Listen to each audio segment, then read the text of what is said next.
will certainly not miss out on the absence of Maru Schreiber, despite the on lockdown operations, which have reportedly regressed the division's educational institutions. We already had some very powerful training institutions, university teaching centers that were coming up, both in the domains of technical education, in the domains of general education, employment, vocational training.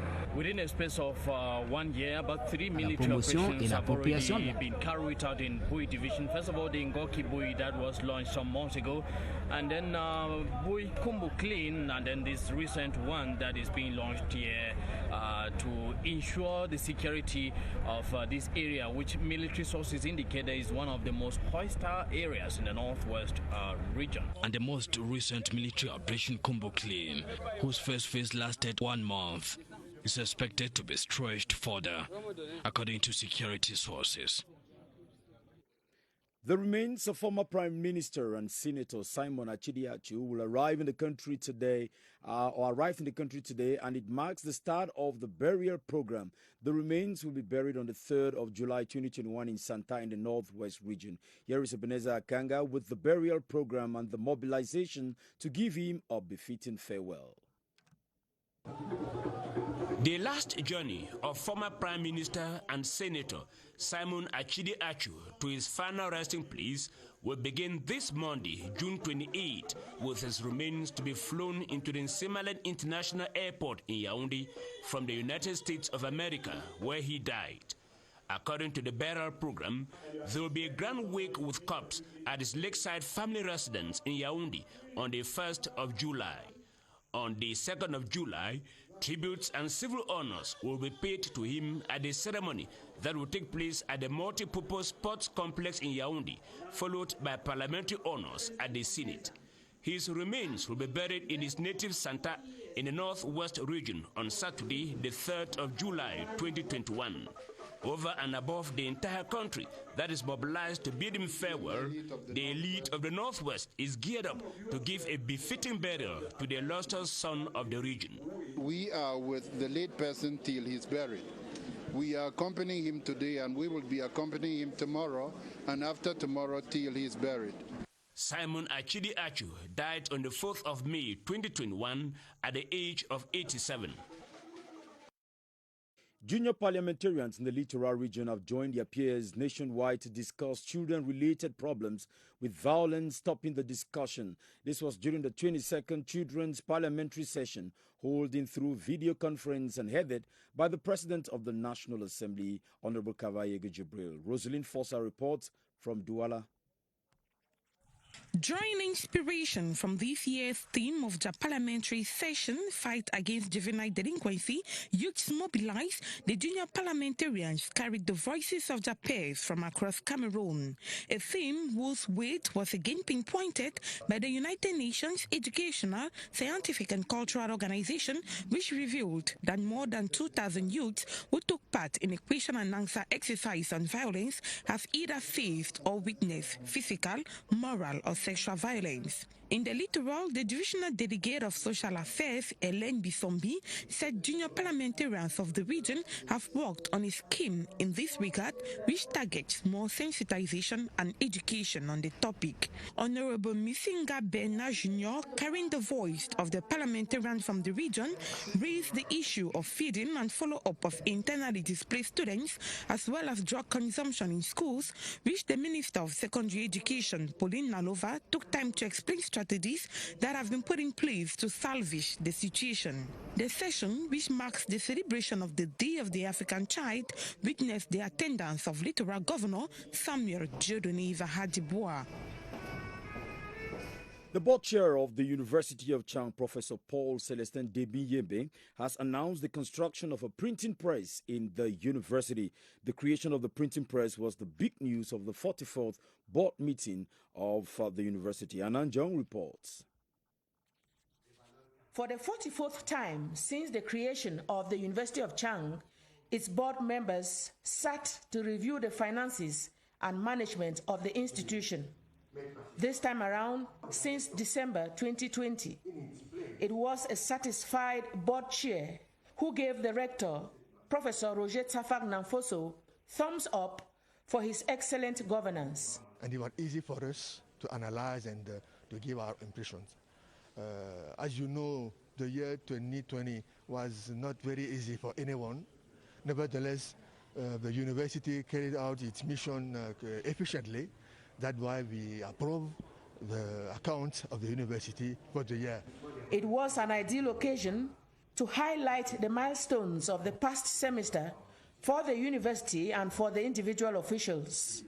These include the signing of partnership agreements and, above all, the institution of a printing press. And we salute too the sense of responsibility and discipline of the students. It should be recalled that the watchwords of the management team headed by Professor Roger Safag Namfoso are collective dynamics. And Christians of St. Peter's Parish, Kong in Yaoundé, today received the Metropolitan Archbishop of Yaoundé on the occasion of the celebration of their patron saint, St. Peter. His Grace Jean Barga enjoined the Christians to remain strong in the face of temptations. Beatrice Ngum reports. An unusual crowd to celebrate St. Peter's Day at the St. Peter's Parish in Kong in Yaoundé. The patron saint of the parish, St. Peter, has been given a place of choice in songs like in the homily. We are paying a pastoral visit here in this parish dedicated to St. Peter, and we hope that this parish will be a good place for youth where they can find schools, colleges, and many activities for their education. The celebration was also marked by the launching of a fundraiser for the execution of some major church projects. New members were received into the body of Christ. They sealed their faith through the sacrament of communion and confirmation. We have some projects going on.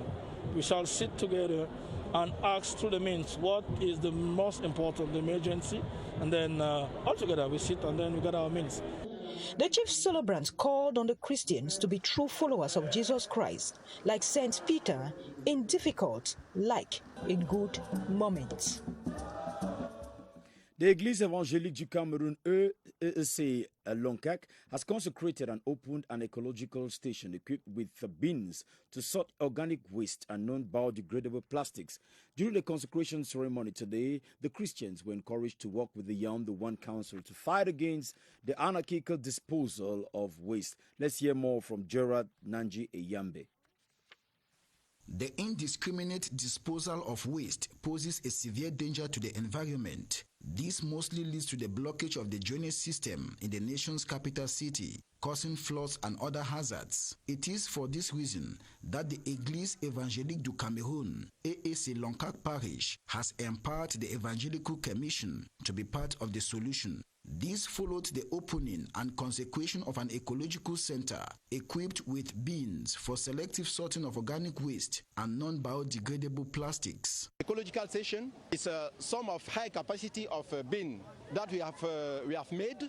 We used to insert the faithful how to dispose waste and don't to rely it in the nature. An initiative saluted by the Yaoundé City Council.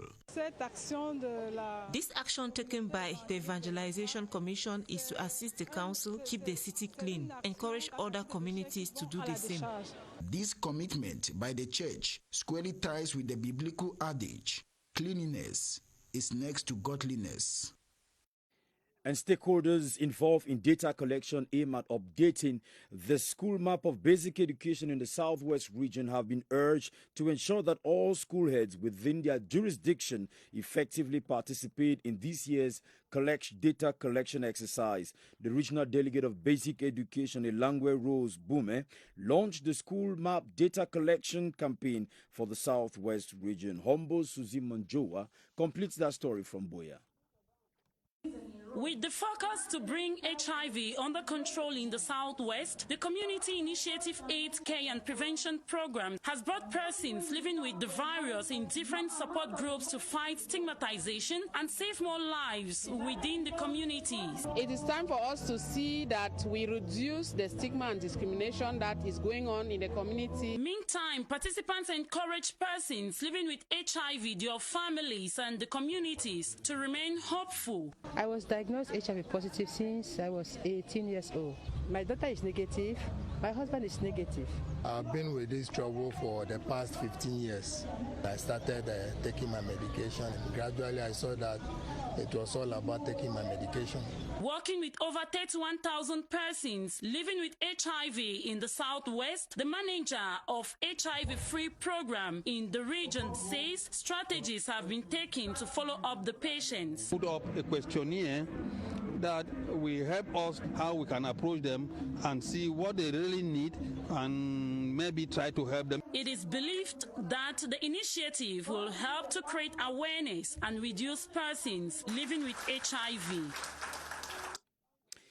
The personnel of the penitentiary service as well as inmates of all the prisons in the East region have been advised and encouraged to protect themselves against COVID-19 through the administration of the vaccine against the pandemic. The East Regional Delegate of the Penitentiary Service, Evun Ahanda Jean-Fernand, was speaking at the Betua Central Prison while launching the COVID-19 vaccination campaign among his collaborators and inmates of prisons in the region. Details with Mokom Robert Achu. The superintendents of all the 9 prisons of the East region gathered at the Betua Central Prison, where the East Regional Delegate of the Penitentiary Service, Evun Ahanda Jean-Fernand, officially launched the vaccination campaign. He is advising and encouraging the 277 personnel of the service and all the 1,959 inmates of the different prisons in the region to yield to the call of the head of state to protect themselves against COVID-19 by taking the vaccine. Our environment are so close that we must respect the measures dictated by the government to protect our environment and our prisoners and ourselves. The delegate, Evun Ahanda Jean-Fernand, took the lead to be administered the vaccine. He was closely followed by some 141 volunteers, inmates out of the 900 in the Betua Central Prison. The COVID-19 vaccination campaign that was closely followed by a walking session will continue in all the other prisons of the region.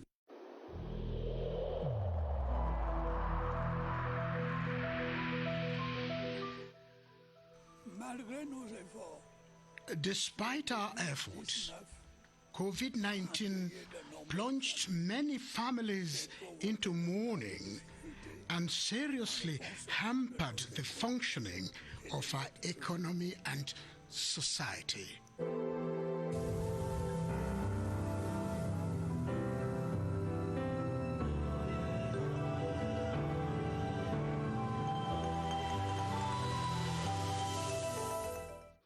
In this second canto, let's talk about a fight against the coronavirus pandemic. Cameroon embarks on a new vaccination strategy against the COVID-19 as from Wednesday, July 7, 2021 to achieve herd immunity and protect all citizens from any form of contamination. Let's now follow Gilbert Ongene and his guest, Dr. Andreas Njo, for more on this vaccination campaign. Hello, Gilbert. Good evening, Benin Buma Ghana, televiewers. Welcome to the Public Health Emergency Operations Center. Today we are talking about the new vaccination strategy and how this is going to take place concretely on the ground. And we have as guest Dr. Njo Andreas. He's of the National Immunization Program in Cameroon. Good evening, Doctor. Good evening, Gabriel. Now, this national immunization strategy, how is it going to take place on the ground? Thank you. The first thing to say is that the goal of this strategy is to scale up the vaccination coverage, which at the moment remains low, because up till now we are just over 7 to 8% vaccinated of the total target of the total Cameroon population. So to be able to meet up, we are reinforcing interpersonal communication within the communities, in households and using every organized structure, even into enterprises, to ensure that the population get the right message and they get vaccinated. The number of vaccines that you need should be enough and available for the targeted population, and the staff too and logistics to be there. Everything is in place for this? Exactly. The initial persons that have been trained and health facilities are ready to continue the activity. We are scaling up the available sites and also the trained staff. Cameroon is also importing more vaccine, Johnson & Johnson, more than 4 million doses. It's going to be an opportunity to get everyone eligible vaccinated against COVID-19. Well, Benenbuma Ghana, you got it all. The mass vaccination campaign will be on in Cameroon from the 7th of July. And of course, everything is on the ground and in place to make sure that this exercise goes on smoothly. Over to you, studio. Thank you very much, Gilbert Ongene Anya. Now, the Arab Shua community in the far north region has pledged to continue their sustaining efforts in nation building. This is one of the measure resolutions at their maiden General Assembly, which took place in Mora, in the presence of the Sultan of Wandala, His Royal Highness May Muhammad Brahim Al-Haji Bukar. Sylvester Temken reports. The Arab Shua community is found in Diamari, Logon and Shari and Mayo Saba divisions of the Far North region. Though predominantly Muslims, they cohabit pacifically with other citizens and practice agriculture, cattle breeding and trade.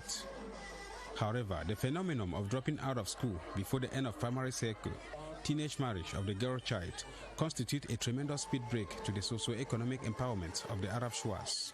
The Pioneer General Assembly in Mora was a reflection ground to set standards and outline actions to reverse these trends. My vision is to promote girl-child education, sensitize the population on the importance of the association, and also fight against early marriage. We will also step up measures on agriculture production, livestock, and also the fight against desertification. The active participation of Arab Shua women in the pace-setting assembly and the election of one of theirs, Safia Abaka, as one of the vice presidents, is eloquent proof that this community is poised to drop off any veil to their path as bona fide contributors to the enhancements of peace, togetherness, and nation building. In sports now, Cotton Sport of Garoua are currently they will take on JS Kabylie in the second leg semi-final of the CAF Confederations Cup. Like we said, Cotton Sport of Garoua needed 2-0 victory to qualify for the final after the loss 1-2 in Yaoundé last weekend. You can follow the game live on CRTV Sports and Entertainment. Now let's flip over and talk about volleyball. Cup of Cameroon winners in volleyball, Cameroon Sports and new side TGV Macaque are among the 8 teams that have qualified for the quarterfinals of the Cameroon Volleyball Championship. The clubs took part in the playoffs that ended today at the National Advanced School of Public Works in Yaoundé. Details with Daniel Ekonde. Sunday was the peak of the playoffs of the Cameroon Volleyball Championship as newly crowned Cup of Cameroon winners Cameroon Sport Volleyball clinched a ticket for the quarterfinals. The feelings of the coach who is happy for what the guys did. We know that because of the fact that we won the Cameroon Cup, everybody who is coming to play against us nowadays is coming to like a challenger. The team is one of the 15 men's and 11 women's teams that took part in the playoffs, which commenced on Friday in the National Advanced School of Public Works Gymnasium in Yaoundé. New side TGV Macaque also qualified as one of the 8 men's teams into the knockout. Frank Bafia Evolution and Mountain Stars are among the 8 female teams that will dispute the quarterfinals scheduled for July 3 and 4 this year. Clubs from 9 regions participated in the Cameroon Volleyball Championship playoffs. Only the South region did not have a representative. Let's talk more sports before we hear about the graduation of students from the Holy Family University Institute of Business and Medical and Biomedical Sciences after 2 years. So we see a group of 10 football players is pushing to establish freestyle football in Cameroon as a discipline. The freestylers were displaying their skills at the esplanade of the Yaoundé Amadou Ahidjo Stadium today. Freestyle football is the art of self-expression through creatively juggling the football using any parts of the body, excluding the elbows to the hands. Daniel Ekonde again. Freestylers expressing their art in the open space in front of the Amadou Aidjo Stadium. An exercise put up by an association of 10 freestyle footballers who are sharpening their skills for the 2022 Francophonie Games in Congo. Two men, Heve Ntang and Edmond Atangana, form the administrative structure of the association, which has players averaging 3 years of longevity in the sport. Ntang is looking to participate in this year's World Championship in October in Spain. The competition is one of the 70 gatherings of freestylers annually in the world. Cameroon doesn't have any recognized structure for the sport at the moment, but the freestylers are positive about having a federation soon. Freestyle football only became famous in 2008 when the first major competition was held in Brazil. Today the sport has over 80 million video views on social media per month. Sama Paul, who participated in the 2019 African Freestyle Football Championship in Nigeria, hopes his videos can be among the clips viewed across the world someday. And before we go, over 20 students have graduated from the Yaoundé Holy Family University Institute for Business, Medical and Biomedical Sciences after a 2-year training course. Students of the maiden batch of the Hobbish are now ready for the job market in the health sector. We'll get the story in our subsequent newscasts. And thank you very much for watching the 7:30 news. At 8:30, Atta Bajinoma will be here with the news in French. From me, it is good night. God bless you.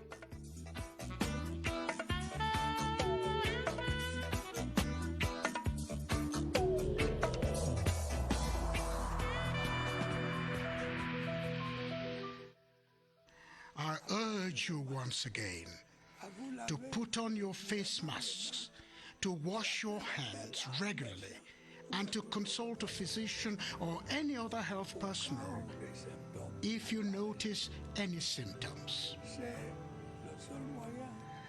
This is the only way to save lives and to curb the spread of the virus.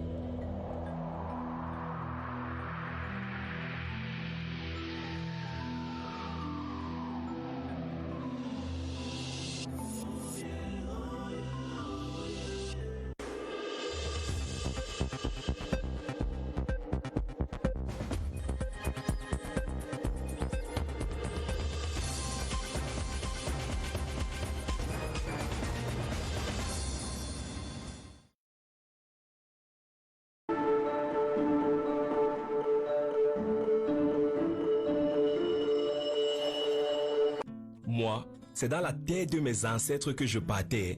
Je vivais seul. L'intoxication alimentaire m'a attrapé la nuit. À 2 heures du matin, papa. Heureusement, la pharmacie de garde était à côté. Je n'avais rien dans ma poche. C'est le pharmacien qui m'a rappelé que mon phone peut servir. Je venais justement d'ouvrir mon compte chez le leader. Cette nuit-là, j'ai su que ça peut changer la vie. Orange Money, leader du paiement mobile au Cameroun. Orange. Our world today is full of uncertainty. But then, do we really need to be worried? If the infrastructures that are built today could bring development to our regions, if the opening up of our business to the world could be expanded, if more avenues to bridge the gap between our cultures could be explored, what then if we had no cause to be worried? Our government, through the 2020-2030 National Development Strategy, is even more than in the past, showcasing its resolve to really take us a step further. For each one of us to elude the greatness and unity of our country, Cameroon has to count on its young people with promising ideas, those willing to fulfill their aspirations and ready to serve. Distinguished citizens, institutions, you are highly invited to be part of the 10th edition of the Fair on Government Action from the 25th to the 31st of July 2021 at the Yaoundé Multipurpose Sports Complex. For further information, please contact the event agency Mon Communicateur, the government's agent. Salon de l'action gouvernementale, la vitrine du Cameroun.